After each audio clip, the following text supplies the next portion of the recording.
people actually like them, and I don't really get why. Because the bottom of it looks like a dunk almost. It's a 2-bottom. Is it a 2-bottom? It's a 2-bottom. I'm like, yo, like it reminds me too much of Fusions, and I never got behind Fusions. Never at all. I was Never at all. But we are live. Welcome to Games Music Life episode. What episode are we on? Episode 6.3. Yeah, 6.3. It's 6, but it's 3 on YouTube. Yes, the Nas Lost Edition. The Nas Lost Edition. And the reason why we're calling it that, as you see, is only 2 of us today. Jared is actually not here. Oh, by the way, I'm your residential Xbox fanboy Nadir. It's bipartisan Kev over here. Yeah, Rich Kid Kev got both systems, so he's unbiased on both. But Jared's not here today, our PlayStation guy. So it's probably going to be a lot of PlayStation slander today and a lot of Nas slander. So lots of Nas slander. Lots of Nas slander. I'm just going to start off the show with Nas Lost. Yes. Hove the God. Nas is not better than Jay-Z, Jared. I'm sorry, man. You're not here to defend yourself, so we're going to talk about you. But, much love to my man. He has some stuff to take care of. And, he's bringing in his baby girl. So they had to go do some things with her and get the wife getting ready, with all that. So definitely shout out to our man. But we got in a discussion this morning, Kev. We were talking about like just the whole quote unquote fake beef between Xbox and PlayStation. Yes. And not so much even a beef, but like we understand like some people cape for Microsoft, some people cape for Sony, and it's like, does it really matter? So bring up a good point, and this is perfect because I was actually going into this and I'm installing these free games that I got for buying Gears of War. And I mean, the one that came out for the Xbox, I'm installing these came for free. Yes. And I think this is a big thing with it, man. It is. I agree there. It definitely is going to be a big thing. The fact that Xbox is letting their communities, their players, get all the games that they loved and owned previously back to play for free. Right. Rather than, trying to charge them to have access to a full library of games that if you didn't play, 7 years ago, you're probably not going to care about playing right now, to be completely honest with you, because the next-gen libraries right now are, they're filling up fast. There are a lot of games. A lot of people have a back catalog of games that they've not gotten to yet for, the current generation. So why would I want to go to a previous generation and at that pay $100? Is there a remote? Is there a remote over there? No. Oh, it's up here. All right, cool. But I don't see why anybody would want to pay a ton of money to play games that they didn't care about last generation. Like, and if I bought it before, why am I paying for it again? Well, I don't think, and that's the thing with Sony is like they're trying to respin it and sell you something that you already may have owned. I think it'd be very dope for your PSN account to be assigned to the games that you played, and then they would just like give you them. Because even like with the Sony Experience program that they had that came out. Their show that they just had over the last weekend, they kind of glorified and talked about their new service they're coming out, the PlayStation Experience, and I had some notes on it, and so the PlayStation Now is $100 for 12 months subscription, so that's a 55% savings versus people who are doing it month to month. So it does work out for them that way. Existing members can sign up for this limited time deal. It's over 250 titles. And new titles are being added every month. So basically, what it is you can stream PS3 games to any Sony console, select Sony TVs, and Blu-ray players. And I heard it. I'm just like, I don't know if I'd want that though. I can't see a reason why I would want that. And I mean, honestly, that sounds dope if I had a Sony Blu-ray player and I didn't have a PlayStation, because then it's like, hey, for a family that doesn't really game, or they don't get into those sort of things, it's like, hey, you can at least pay for this subscription. The kids will have something to kind of keep them preoccupied on the side, or you some grandparents or something, your grandkids are coming over, boom, they've got something that they can play with. They don't have to lug their consoles over with. And I mean, it's gonna be that one flat fee. They can go ahead and play those old games to their heart's desire. But for anybody that's a real gamer, for a core gamer, more than likely, if you were a fan of PlayStation 2 and PlayStation 3 games, which, correct me if I'm wrong, does it include any PlayStation 2 titles, or is it all going to be just PlayStation 3 that you're kind of looking for? PlayStation 3. It just said, PlayStation 2. It said all PlayStation 3. Okay. Well, see, outside of that, if I was a fan of PlayStation 3 and those games, I bought those games on PlayStation 3 if I'm a gamer. why would I want to pay $100 so that way I can play a game that I already played 7 years ago when there's new fire coming out every week? Like, Right. that makes no sense to me. So, I agree with you. I totally agree with you. I think that they definitely are trying. I get that there has to be a market for it, or else they wouldn't come out with it, I think. So I get that they are trying to do something, but I don't understand the vision behind it. You know, and I don't see, like, people are really geeked about it. Like, they're okay, yeah, great, it's going to be something new, but is it really going to be, like, that's not on anyone, not on my radar. I can't think of a reason not on why mine I at would all. do it. Not on my radar at all. Yeah, so I'm playing Destiny again today because, in a quick story too, I started to buy Rainbow Six Vegas, and I started like, okay, I'm gonna go and pick this game up because I needed something new, you know, I wanted to play, and I looked at the reviews on it, and it was straight bad, and they beat that game up, and I think the reason why is a lot of these companies are going with the whole multiplayer only aspect, man, and I don't see that being a great thing for games. I don't know why they're doing that. Yeah, I can't see that as being a great benefit to a lot of these games. Like, too many moving parts in that. Like, it sounds great in theory, but in execution, it doesn't really work out well a lot of times from what I've noticed in these games that end up being all multiplayer, because once you find those kind of cheese hacks in the game, then the community is pretty much lost. And if that's the only leg that you have to stand on, you came into the game with 1 foot as it is, so... Right. Right, and so you're shooting yourself in the foot with that, man, and, you know... But back to what we were talking about, the whole Sony versus Microsoft thing. It's like, like I said, you own both systems, but you kind of just got them to get them. Yeah. You know, there's no reason on why you did it. And I'm an Xbox guy, but I'm like, what is the reason for me to buy a PlayStation as of yet? I don't have a reason to get one. And I want to, and everything I keep hearing, like you and Jared say it, or, you know, I hear some other people say, like, oh, Uncharted. I'm like, Uncharted hasn't come out yet. Now, once Uncharted comes, and I said this at E3 last year, I'm going to buy it. That is a game I look at, I'm like, I want to play that game. I'm definitely going to pick it up. But as of right now, and I don't even see why Sony's winning. I think at this point, Sony is riding a wave of Xbox's blunder on when they messed up the beginning of their launch, because their PR was horrible at launch. And what got us even talking about this whole subject, because we were talking, and I said something in the system, I'm not even going to call it by its name, started playing a game, and it was like the Kinect is a complete bonkers, man. Like, the Kinect is awful. The only reason why I keep it is just because it's there. I don't want to disconnect it and sell it or anything, but I'm like, I might as well just keep it, but it is completely whack. Yeah, like, Kinect is horrible in execution, and it just really got carried over because of success on 360. And on 360, it had a lot of functionality, and the main functionality was that the games for it were a little bit of fun. Like, I played Fruit Ninja a lot. It was a good party game. You have people over. It's simple enough that anybody can play it. And, you know, it's enough fun because it's just something different. But now they've kind of made the K-neck. I don't want it to pause our game or anything like that. They've made it so that it's more like of a lifestyle item. It's supposed to improve your in-house experience, but it doesn't. It doesn't in any way enhance the experience that you're having at home with it.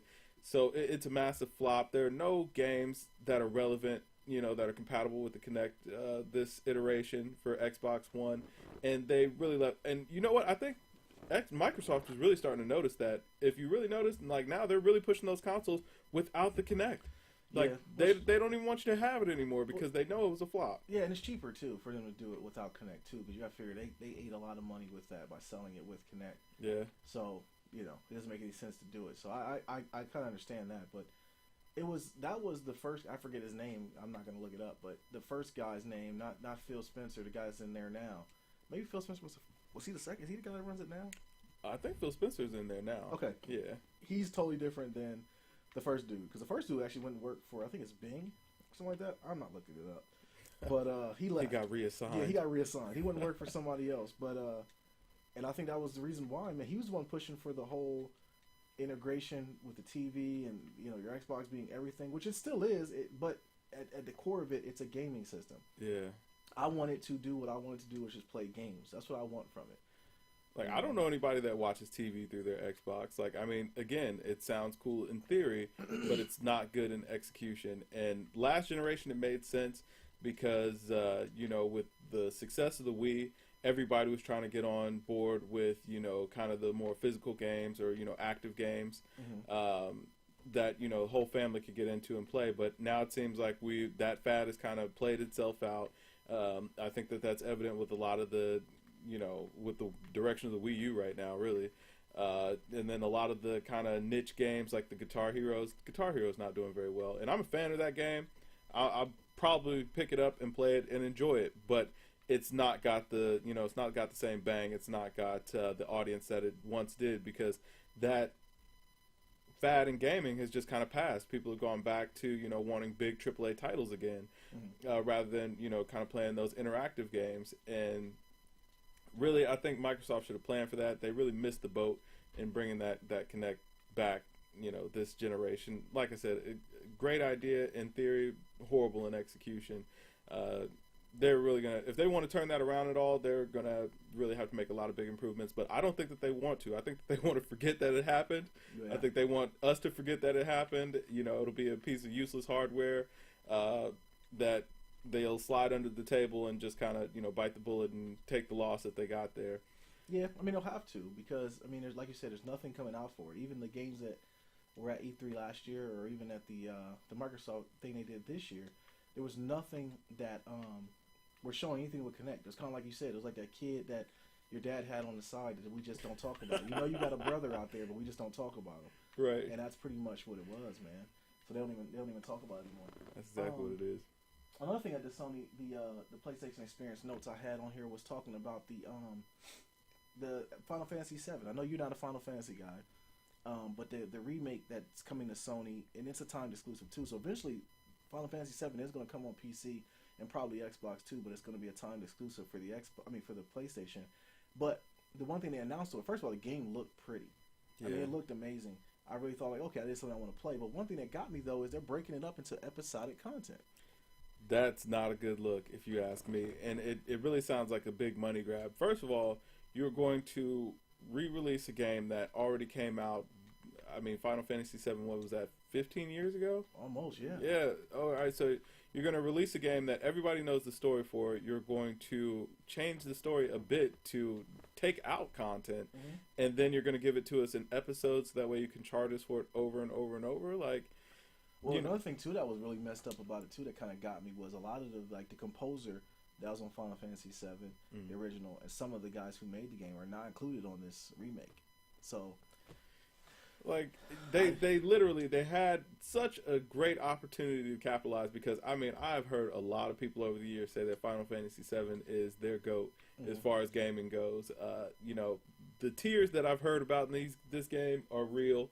I've not actually played it, so I've not cried, but I've heard several people make mention of crying because this game was so good and it drew you in so well. Yeah. So it felt like they really had a good opportunity to do something big with this. And it's not often that you get the opportunity to sell a game that came out 15 years ago that you're just going to remake. It's not a new story. You're just going to remake it, and people are excited about it, and then you just completely dropped the ball and blew it to hell. Right.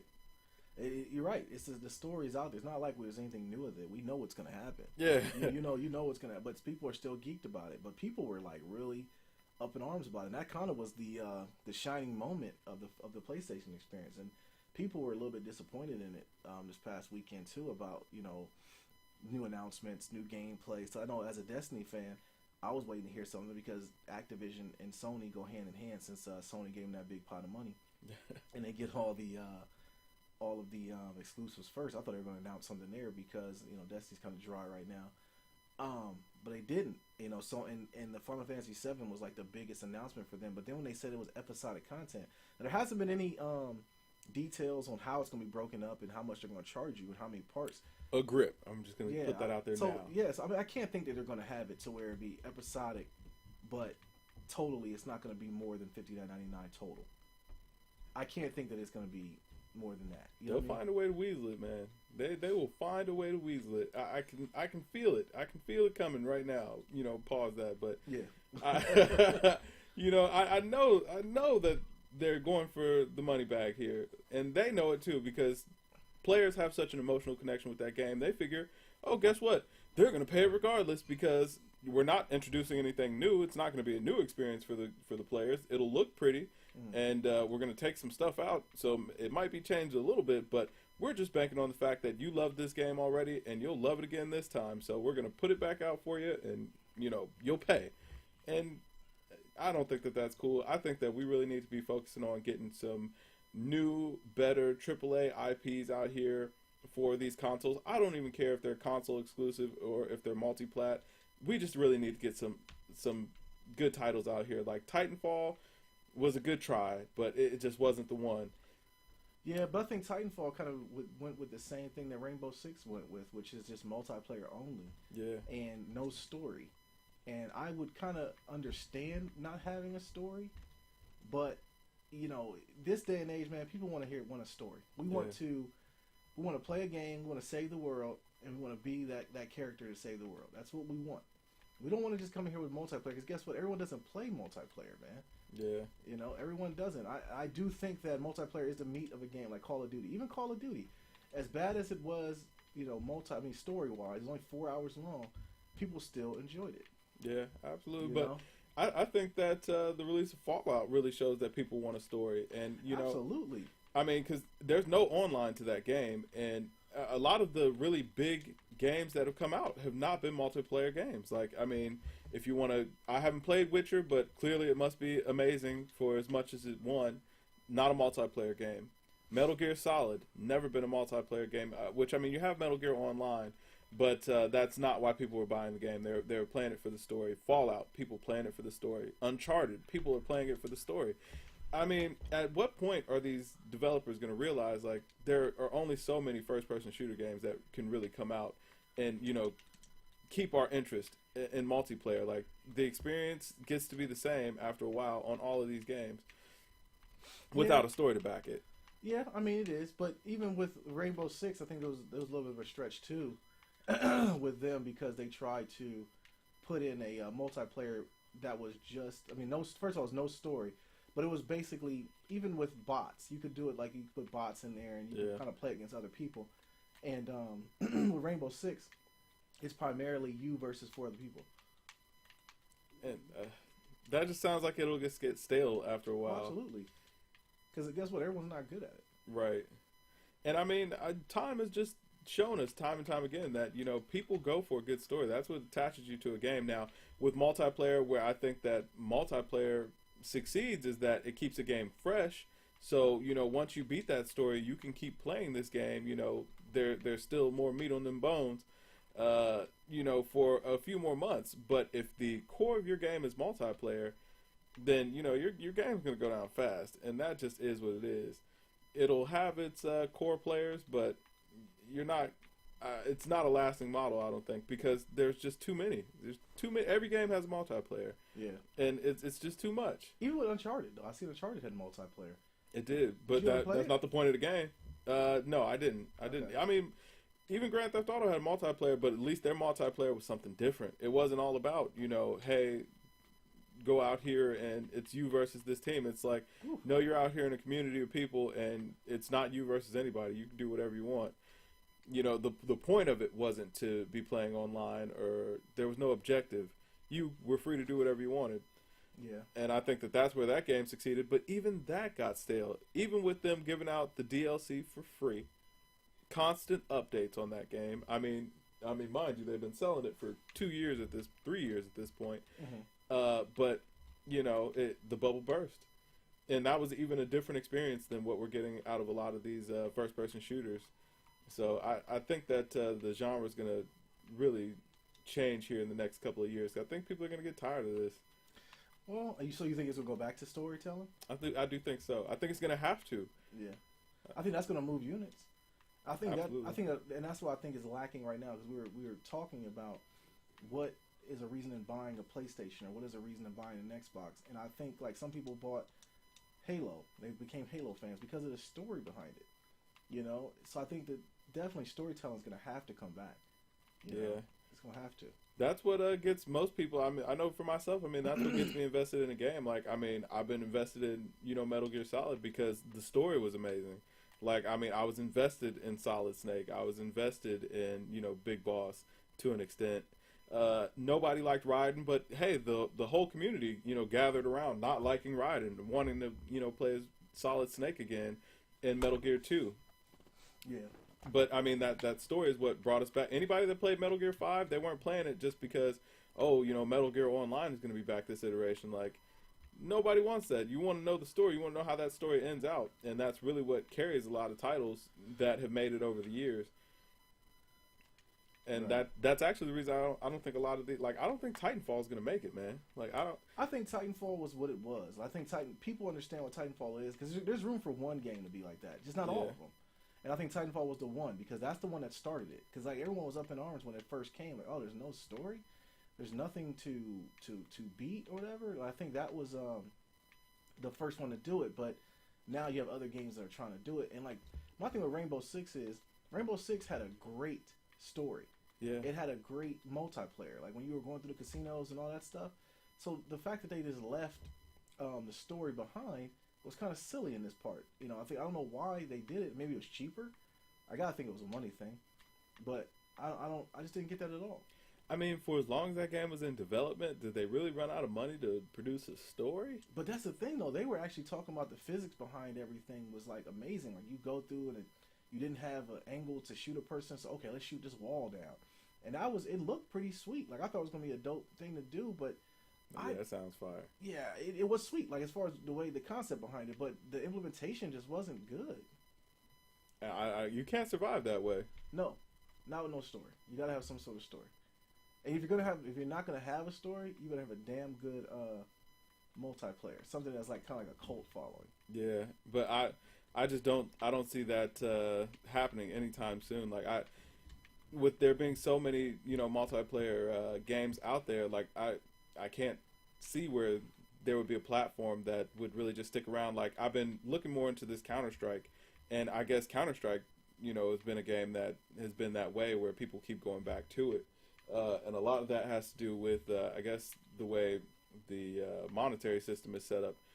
I guess people are actually making money playing Counter-Strike. Yeah, Counter-Strike is an old school game though. That's one of those games where it's been around for so long. Yeah. That it's kind of like it's not pretty on the eyes. It's not something. It's just one of those games that's been around for so long that people play like Quake. They just love it. Diablo. Diablo, right? Exactly, Diablo. Which I think Destiny took a lot of stuff from Diablo though. Really? Yeah, definitely. It definitely took a lot of stuff. So only thing left I had note wise was on. We gotta get through this quick. We gotta get into this Renzel. The PlayStation experience was they had the Uncharted. They showed gameplay from that. And that looks pretty. I mean, that's going to definitely move units. I think that might be the first game that's going to make me want to buy a PS4, actually. Because that game looks pretty sweet. Now, the only thing about it, though, and you played Uncharted, am I picking the game up? Will I be left behind? Nope. Okay, so I won't have to play the old ones first. Nah, I'm pretty sure you'll be able to just jump right in. Like, you won't know the backstory, but it shouldn't really matter that much. You should still be able to, follow along and enjoy the game. It won't be like a Metal Gear where it's like, oh, you don't understand, why Ocelot was, such an important character, where he plays into or where Big Boss plays into it and all of that stuff. So I think you'll be fine as far as that goes. Okay, so yeah, I don't even have to worry about that. So the only thing with that was, the PS4 is dropping price. Yeah, I did see that for the holidays, man. That's always good for the players. Hey, if you're in the market for a PS4, go ahead and pick it up. Now's a good time. But I don't think that it's going to be a holidays only thing. Like you can't, give it away for 4 months and then act like, oh, we're going to bump the price back up. Like that price drops. No, that price drop's going to have to be permanent. Yeah, they might bump it back up for a couple months, but that price drop is on the way. So anybody who's looking for a PlayStation 4, you'll be in there good, man. Now, before we jump into that Renzel, I definitely want to talk about that X-Men, that Apocalypse trailer that's coming out. Yeah. So that did come out. It did. What'd you think of it, first of all? I thought it looked pretty good, man. I thought that. Now, I will say, I'm interested to see how they're going to play out Apocalypse in the actual movie, because I mean he was looking a little soft in that trailer. Yeah. I mean from soft. Where he was in the cartoon, man, like but in the cartoon he was kind of like that. To his defense, that he was kind of like that at first, like a prophet. Yeah. And then he just went complete ape. Yeah. He went nuts. So I'm thinking that might be true to form. I just hope they do right by it. I do too, but it looked like it should be a good movie, man. Xavier's finally gonna lose the mop top. Yeah. Yeah, I mean, you gotta think about it though. You get the monster Star Wars coming out next week, so everyone's trying to put out anything they can to really don't let you forget. Like, hey, we got our movie coming out too. But I think X-Men will do well because the director's pretty good. Yeah, I liked Days of Future Past. I thought that was pretty good. I hope that it shows a lot of maturation of, Xavier, Magneto, some of the older characters. Now, one thing I do have to get out is that I don't know when Mystique started playing such a big role. Me neither. I don't remember her being big in the cartoons back in the day. Like I remember her character, but I don't remember her being such a big character. Like she's literally got to be in every movie, and she's a pivotal player in every movie for the past 7 years at this point. Well, maybe that's the reason why, because she was with the earlier versions. Because I don't get it either. Because wasn't she like somebody's girl? She was Magneto's girl. She's Magneto's girl, yeah. So, who cares? Like, you know what I mean? Like, right. I mean, she was not a big player, especially if they're not gonna have Gambit in it. Yeah, Cation's not gonna be in this, is he? Nah, like he's not been in any of them. But I thought he was gonna be in this one. I don't think so. I think that they still decided not to go with Gambit. And Gambit was huge in the cartoon. Oh, very huge. Like, we need to start a petition. Get Gambit. Get Gambit back. Get Mystique out. And I know people want to see Jennifer Lawrence for, reasons. I don't know why. Yeah. But, well, she's in the whole Hunger Games thing, and she's riding that. Don't care. Yeah.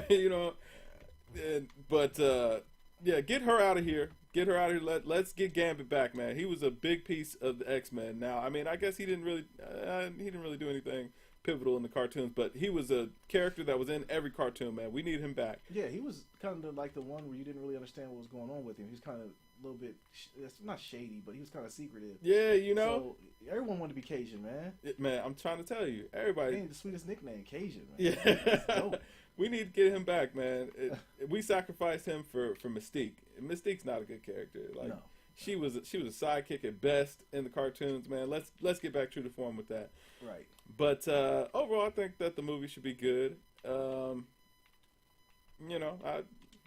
watch it. I'll definitely check it out when it gets to theaters. Yeah, absolutely. Yeah, I mean, they'll take my $1,000 it's gonna take to go to a movie this year. The movies are so expensive. Oh man, are they ever? It's a necessary evil, I guess. You got a wife and you have kids. Not so much kids, but you got a wifey. Going to a movie date, it's always a good thing. Yeah, it's always a clutch one to get in there. But now, one thing I will say, I think that pirating is really the reason why ticket prices are just driving through the roof. Like these but movie do people theaters, even pirate anymore? Absolutely, man. I mean, the way streaming is online now. Yeah, that's true. So it's a different form of pirating. Yeah, so it's not like really downloading it. It's just finding you an avenue to watch it. And it's like, once I've seen it, do I really care to go to the theater? No. Especially if I can save that, $40, $50. Absolutely not, man. That's another game. I can be enjoying for months instead of, for 2 hours. Right.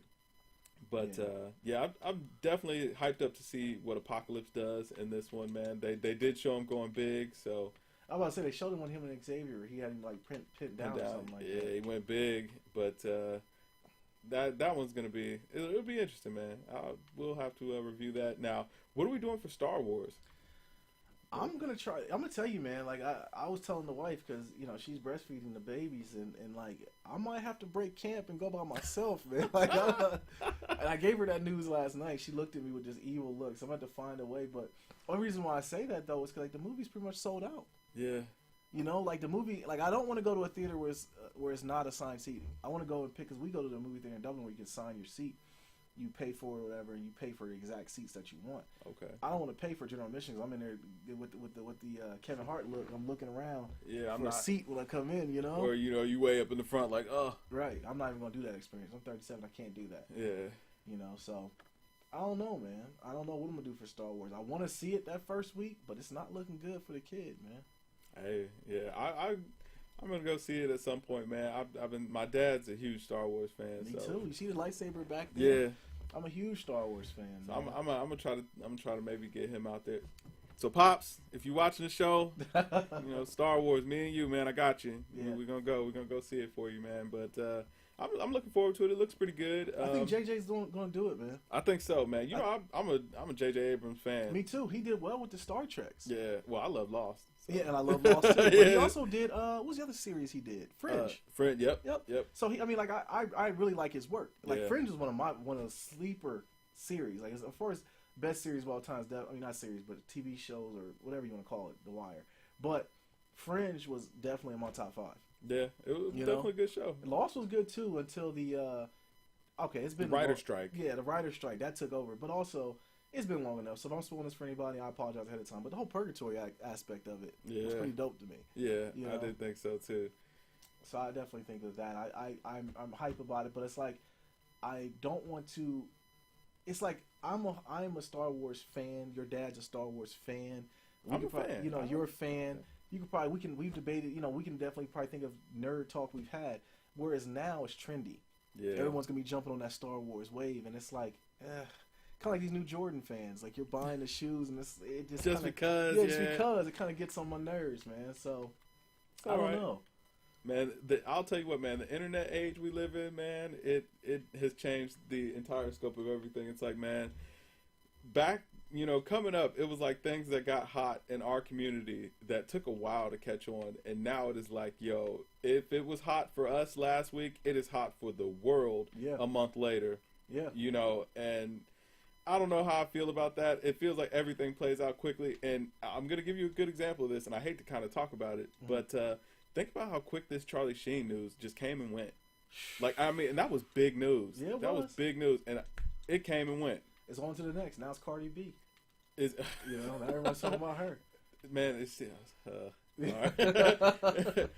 I'll definitely get into that, but yeah, you're right. It is a different age, but keep my Star Wars alone, man. Just leave them be, man. I think you'll be all right because what's going to happen is, man, Star Wars is going to be hot for a week for the casuals, and then after that, the true fans will continue to enjoy it, and the casuals will move on to something new. But that's kind of my worry, though. Is like if I don't make it to go see it that first week, are they going to ruin it for you? They're going to ruin it, man. My timeline's going to be flooded. I'm going to have to delete all. Yeah, I was going to say, man, you might just have to stay off. No, I'm not even staying. I'm like delete them. Like because we're so conditioned to get on our phones, in the middle of the night or whatever. You get to use the restroom, whatever, and it's like you grab your phone.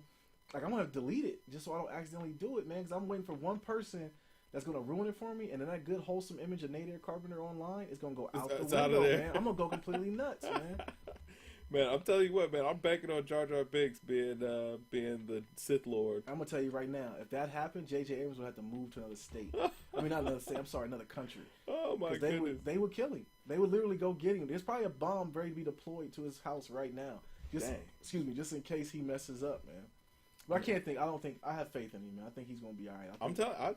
Man, watching the fan theories, man, I think that there is a good chance that Jar Jar absolutely is the Sith Lord. Oh God! I mean, what if they change the character for you though? Like, I mean, what if he goes from being aloof to kind of like the big reveal, like, oh no, this was my plan all along. No, I think that they would kill him. I think they should kill him.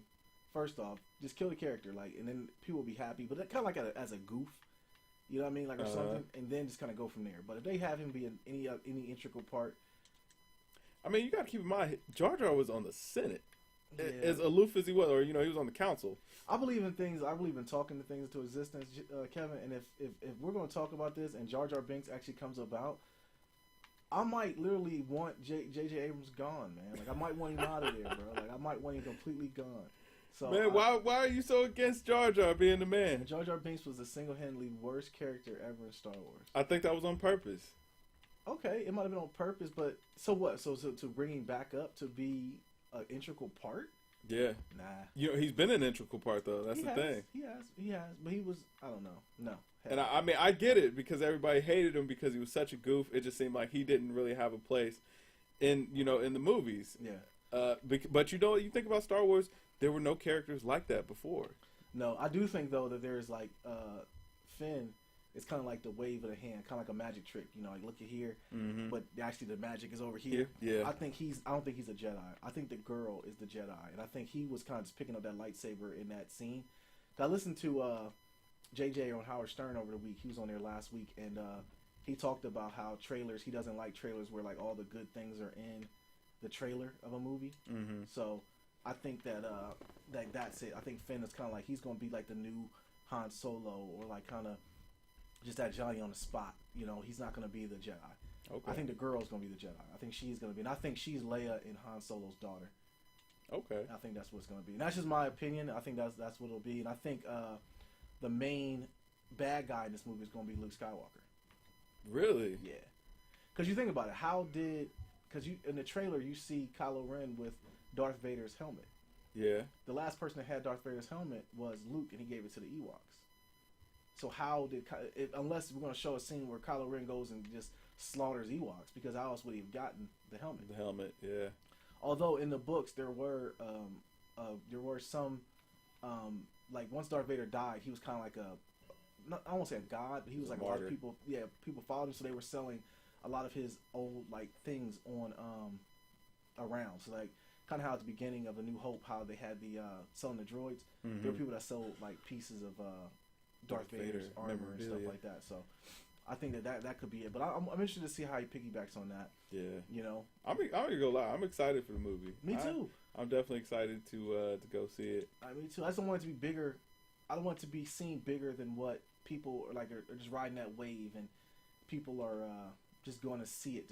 I want people to understand the story behind how good it is, man, and just how big Star Wars is. So that kind of brings me right into the point about the Ross album, though. We might as well go into just go and jump into Renzel. Because one thing about it, though, is like I think Rick Ross is himself. He puts himself bigger than what he might be. And the only reason why I say that is because I don't look at record sales hardly ever. I just kind of look at the artists. You know, we talk about music a lot, and I think that I don't want record sales definitely don't indicate how good of an artist is, but these record sales are kind of staggering when I'm looking at Ross's sales, man. Like. That's what happens when you put Nas on a project. Yes. What's up, Jared? That might be the problem, though. Nas might have blocked him, man. Yeah. Although the song with Nas was pretty cool, but I'll let you go first, man. All right, I'll jump right in, man. So yeah, I'm just gonna start off with the whole Nas being on the album and really being one of the only features, if not the only. Other rapper to be featured on this album, because if memory serves me correctly, were there any other rapper guest appearances on this album? I know we had CeeLo, we had John Legend, Mariah Carey. No, there were no other. There were no other rappers featured except for Nas, and then Renzel put up a brick, and I think that there's a strong correlation, between Nas Lost and Renzel bricking. On that track. Just period, man. Okay. Like once you put Nas in those credits, man, there's a good chance that people are gonna sleep on this album. They're like, Rick Nas, okay, yeah, put this back on the shelf. Where's that Hove at? Hey, that's one theory. But in all seriousness, jump into the review of the album. For this new Renzel Black Market, I would have to say that this has been one of the most cohesive projects that I've actually heard from Rick Ross. He had a mood that he was trying to set on this album, and he succeeded. Outside of the record sales, because I don't use record sales to judge a body of work or how good an album actually comes across. And I really thought Ross came with it on this album. Like, he was focused. Now, I mean, like any other Rick Ross album, you're gonna get some filler. Like Buddy Believe, there's gonna be some filler on there. Like Dope D was filler. The song with Mariah Carey, filler again. Like that was just a reach for the stars, man. Like should have deleted that, man. That should have been the Forrest Gump of this album. Just get it out of here. Yeah. But sonically, man, I thought the production really sounded good. It had a real soulful vibe, and I think that that's where Ross succeeds a lot of times. And I'll bring it back to one of your favorite tracks, that Devil in a New Dress sound. Yes. Where you get that soulful sound and Rick Ross's kind of raspy, deep delivery. And that seems to be a good niche for him. Now, I will say I would have liked to hear him on a few more trap beats on this album, but I don't know that it would have really fit the mood. But I think that might have got him the single that he actually needed for this album to get a lot of radio play. But for the folks that are hating on it, man, like it was really good. Like I listened to that Crocodile Python. When I read the title of that track, I was like, man, this is going to be hot garbage. Only to listen to it, and I was impressed. I was blown away. I was like, man, Rick Ross really put it down on this track. That Foreclosure song, man, yo, he was in the zone. Like, he was really feeling the way on Foreclosures. Yes. And, you know, I could appreciate that Smile Mama Smile. Like, man, like, I text my mom. yes. Like, yeah. Ross was really focused. He was in the zone. And it sounded like he probably recorded this whole album while he was on house arrest. So he probably got it all done around the same time. So he was in a particular mood when he, you know, recorded this album rather than going over material from, you know, a few months time span. And it really showed. I thought that the album came together really well. The production was really good, even though I'm not sure how I feel about that DJ Premier song that's on there. What is that? Black Opium. I expected more out of that one. I did. I like the riff that's on there. It kind of gets old. Like, he didn't really flip that very well, I didn't feel. And Ross, it kind of sounded like he was almost recording that as a reference track, you know, rather than a song that he was actually trying to lay. Even though I really did enjoy the song and the flow that he had on it, some of the lyrics kind of fell short, and he did a little bit of mumbling on that track, and I thought that, you know, that didn't really do just credit for it. And I really did feel like DJ Premier kind of came short. Like, he had a throwaway beat, and Ross called him last minute, like, hey, buddy, I need something, and, you know, hey, this is what I got right now. So he shot it to him. But overall, listening to that album, I would have to say that I enjoyed it. I would go back and listen to this album. I would give it a solid 84. And, yeah, I mean, it was a solid project as far as that Renzel goes. And that's the highest I would rate. That was the Ross album I enjoyed the most of all of his recent works. Since Mastermind, I would say, you know, because Hood Billionaire, like, man, let's try to forget that one. No, that was his break. Yeah, that was his break. Even though it did okay, but I think that's the reason why this album didn't sell well, and, you know, it shouldn't have been, because this album was actually very good. So if you haven't heard it, I would recommend go pick it up. Solid B. I would play it again in a month or two. Yeah. Okay. So B, 84. Yeah. All right. I think Jared phoned in his review. He said he liked it. He didn't give his review. Let him do that next week. He'll come through and we'll talk about that. As far as me, man, one thing about Rick Ross to me that I actually can appreciate is he has a lot of old school values. Just the way things are, the way things should be. The emphasis on your pen, how your pen has to be basically that displays the artist. And just flat out rapping. I listened to this project, and I will say I think it's the best Ross album he's ever put out. I literally, like, I listened to it, and just even from the features, only track that I didn't really care for, the Dope D, you can go with that one, and the song with Mariah Carey. I don't know if Mariah was like, he's trying to date Mariah, she's single now, you know, Nick hooked him up or something. Like, I don't get it, because that track was bad. Yes. I didn't really understand why that even made sense to have that on the album. But I get it. It's a Def Jam project. So they're going to... And I think she's Def Jam too. Think so. So yeah, that maybe makes sense. Just throwing a favor. So you're just throwing a favor. But other than that, Ross put his foot in it, man. Yeah. He put his foot in it. And there wasn't really any rap, like you said, any rap features on there other than Nas. And that song, Nas did his thing, man. I was pleasantly surprised. He did his thing and lost. That's Nas's thing, is to lose. I was pleasantly surprised to hear Nas on the track, because I haven't heard Nadir on anything recently. So I was a little bit, you know, happy to hear his voice on something. But nah, he did his thing. Yeah, Ross does what Ross does. He's consistent, man, which is, I think, why MMG is probably the best crew out there, because they're really consistent. I think besides the Meek Mill loss, you know, he took from Drake, Aubrey buried him, and he might not ever come back from that. Wale loses eternal. Wale loses, but the music is solid from what I hear. Well, Wale only loses because Wale's one of those artists, either you like him or you don't. Yeah. You know, and I think Rick Ross is kind of one of those things too. Yeah, he's a CL. Yeah, he was this, he was that. But the rapping is there. Yeah. The dude can rap, man, and he makes good music. And this was just a pure indication of that. It was a very good project, man, from start to finish. The track, like you said, with CeeLo. CeeLo was hewling on that song. CeeLo was in that booth, and there were tears rolling down his face. I'm pretty sure of that. Yes. I don't know if CeeLo's mom's still around or she's still alive, but listening to that song, I can hear the pain in his voice of how he was just bringing it like, yo, mom, I'm making you proud. Yes. And, like, it made me emotional listening to it, because this is the first, you know, holidays I'm going through. My mom and dad moved to Atlanta. And I'm thinking about it. I text my mom, like, yo, man, this dude, like, he really put some thought forward. Like, as a son, all you want to do is make your mom proud. Yes. And that song was an indication of that. So anybody who can invoke emotion like that, I just wasn't expecting that from Rick Ross. No. You know, and maybe because I'm sure when he heard CeeLo sing that hook, he was like, I got to make a song about this.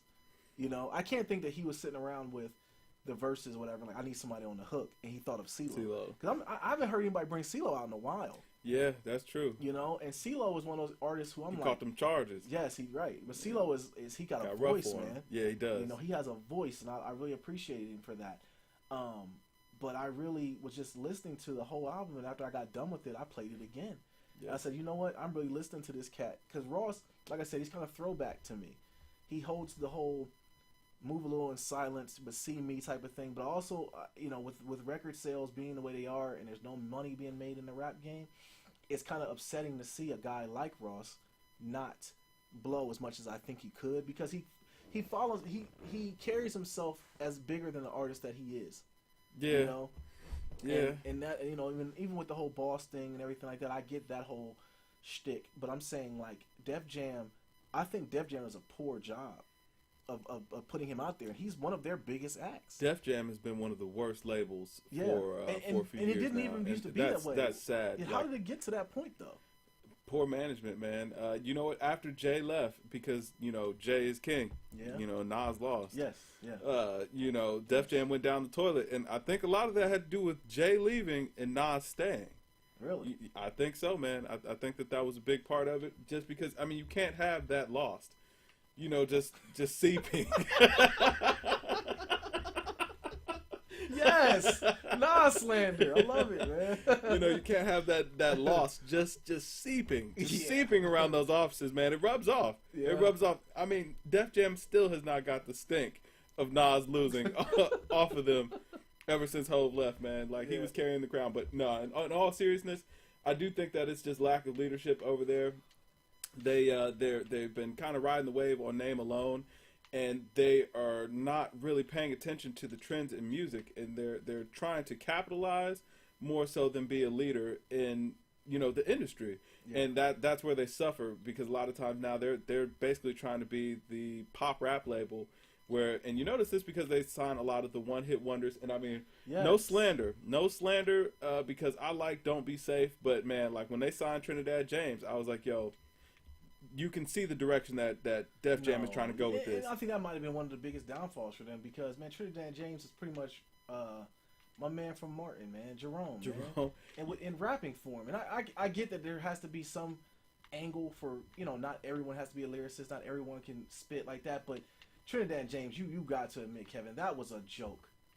You know, man, that tape was all right. That Don't Be Safe was all right. But, I mean, Trinidad James is not a good artist. Like, there is a place for him. You know, he has a lane in the world, but he was never supposed to be a mainstream artist or a big artist. He had a big song, it was catchy, you know, whatever, and he can exist in the underground. It's fine, like, you know, there's room for him, but he's not going to be a big artist. There's room for him? Absolutely. I mean, there's room for everybody. If there's room for Bass God, there's room for anybody. But see, Bass God, I'm gonna tell you, but he created his own lane. Exactly. He created his own. He didn't follow anybody. Yeah. As funny as he is, and we laugh about him being whatever. You know, he's not a great lyricist or whatever you want to call it. He had his own lane. And he did it all himself. And I can appreciate him for that. Yeah. You know, not saying that. It's the preface that I don't want anybody in my mentions talking about, oh, Nadir, you like Bass God. No, I do not. I don't think he's, you know, as far as, but for the culture, he definitely is not a follower. Right. And you had this conversation before, Kevin, about all these Drake clones that are out now. And I think that's part of the problem, man. Like, a lot of these cats want to be Drake, and they can't be Drake. And I think Def Jam is trying to capitalize on that. I think they're trying to find that next Drake. Exactly. And even when Drake came out, Drake, he basically took Kanye's 808s and ran with it. Yeah. You know what the thing is, too? Like, and people don't really realize this. Like, man, Drake had been around for a while. Yeah. And, you know, it took a long time for him to really take off. Like, I mean, he had been on 106 in Park before he got famous. Let me ask you this, though, because I know the Miss Will, the wifey, is watching this, because she's a Drake stan like myself. Is Drake really the star of OVO, or is 40 the star of OVO? Drake is the face. And you know what? 40 gives him the sound, but I think only Drake could master it. I don't can pull it off. Yeah, I don't think that 40 would make a star of anyone else. Okay. Well, actually, you know what, man, that's actually a good question, because now I think about it, And I like a lot of P&D stuff. Shoot, even DJ Khaled was riding that wave. Yeah. Even Birdman, the hottest track on Birdman's album that one year, Money to Blow. Yeah. That was a 40 production. I think that's what OVO was a little bit upset with, because their sound was getting a little watered down because everybody was doing stuff. it. Yeah, you might be onto something, man. But I do think that he carries the crown for it very well. Like I think it's like what? Who was the guy with Blue, man, on that? Exile. Yeah, Exile. Yeah. I think that they have a chemistry like Blue and Exile did, because I mean, I've listened to the rest of Blue's stuff, but nothing sounds like that. Below the Heavens. Blue and Exile, yes. And if anybody out there who hasn't, you're a hip hop fan, you're watching our podcast, you definitely are a hip hop fan. Go get that Above the Heavens, that Blue and Exile album. Yes, that's amazing. Very slept on album, man. Yes, very slept on, and it was like they went like peanut butter and jelly, man, like babies and spinal cords and car seats, man. They went together just like that. Yeah, it was a good album, man, and I think that 40 and Drake are like that. But I'm a Drake fan. I like Drake. I like when he sings. I like when he raps. I just don't like I don't like Trapper Drake. I like Trapper Drake. See, I know you're the only one that does, man. I want Trapper Drake gone. I want him out of here, man. And I think he brings so much more than just the Trapper. I mean, you know what? This is my biggest gripe with Drake, man. Like, I don't like the We're Coming Home Drake. Like, I don't like that sound. Like, it's not a good fit for him. Drake. Yeah, I don't like that. You have to accept that, because it is what it is. But I don't like, the music just doesn't sit well with me. Like, even though I like Hotline Bling, I can't lie. Like, Hotline Bling was hot. But I usually just don't like that sound from Drake. So that's why I really like Trappin' Drake, because, man, he was rapping, and it felt like he was rapping like he had bills to pay. He was coming with that swagger, and that's what I like, man. That's what I like to hear, So, we'll see. Now, one thing I did also want to touch on is these Grammy nods.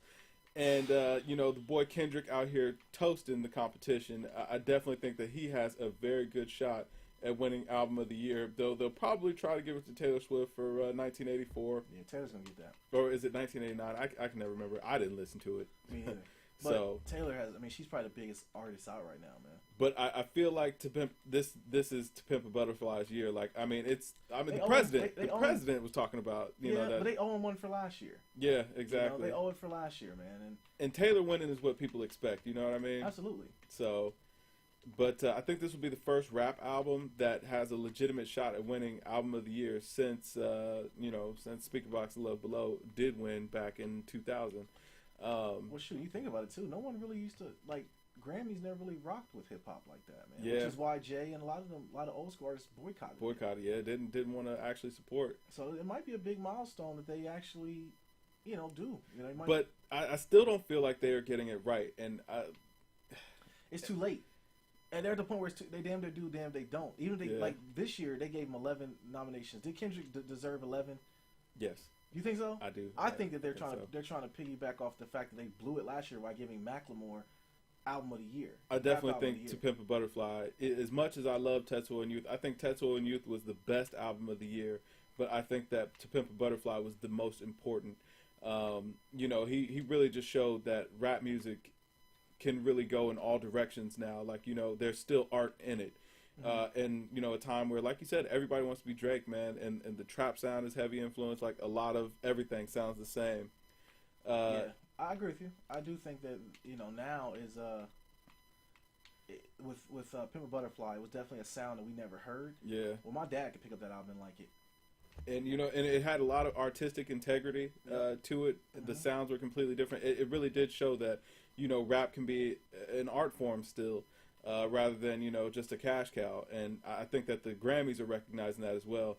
But then on the same page, then you kind of get where they're nominating the Pink Print for, Rap Album of the Year. And I mean, that was just, I can't think that was anything other than Nicki Minaj being one of the biggest artists, because that album was nowhere near Album of the Year. Like I'm saying, like hot garbage. Like, yeah.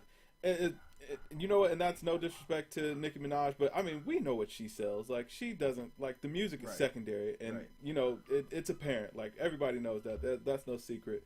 And like, when I see things like that, it still feels like, man, the Grammys are invalid for that very reason. The fact that stuff like that gets nominated just like, and I mean, I never heard the Macklemore album. I'm sure that it was good. Macklemore is actually a pretty talented rapper, and I understood where his appeal would come from because, you know, it was something that a lot of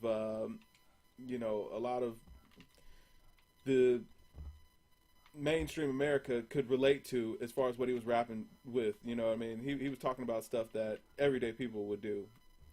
So I could understand the appeal there, but I don't know that, you know, it should have got the nods that it did, especially, you know, for rap albums. No. But, you know, that is what it is. But things like that just make me feel like the Grammys are still invalid as far as, you know, hip-hop goes.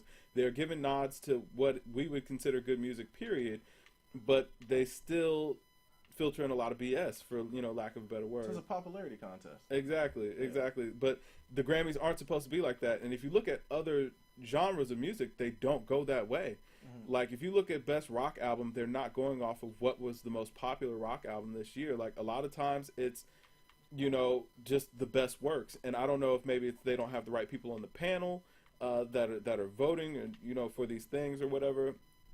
But, you know, it seems like for a lot of the rap and R&B, you know, categories, they are just picking what's popular, and they're sleeping on a lot of really, really good music that comes out. And I feel like that's kind of a slap in the face to people that enjoy, you know, good hip-hop and good R&B. Like, they really need to kind of get some people in there that know their stuff. Oh, absolutely. Because it doesn't seem like the people that are in there know their stuff. And they got it right with To Pimp a Butterfly, but I mean, it was hard to miss that album. It was a critically acclaimed album, and it did huge numbers. It was everywhere. You know what I mean? I think it's like you said, though. It's one of those things where they don't have the proper people. I don't think they have anyone there who really is a hip hop fan. Because anyone who's a hip hop fan could not have listened to music last year and said that The Pink Print was one of the best albums that came out. Or like, even that Macklemore should have won Album of the Year. Yeah. There's no way, man.